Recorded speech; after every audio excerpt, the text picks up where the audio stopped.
বাবা, আমার ছেলের বয়স 10 বছর, আমি এখনো মুসলমানি দিতে পারি না টাকা।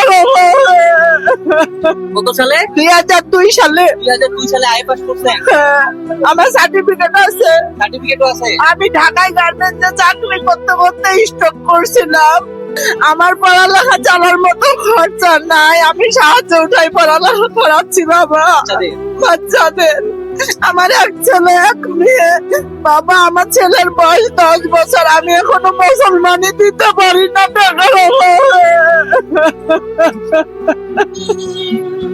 আসলে কোনো যদি সহৃদয়বান ব্যক্তি থাকে যে ওনার ছেলের বয়স হচ্ছে 10 বছর, তো 10 বছরের এখন পর্যন্ত উনি মুসলমানি দিতে পারে নাই, তো আপনারা যদি ঠাকুরগাঁয়ে কোনো সহৃদয়বান ব্যক্তি থাকেন, অর্থাৎ ওনার বাচ্চার বয়স 10 বছর এবং মুসলমানি যদি দিতে চান এবং আপনার অর্থায়নে যদি দিতে চান, তাহলে দিতে পারেন।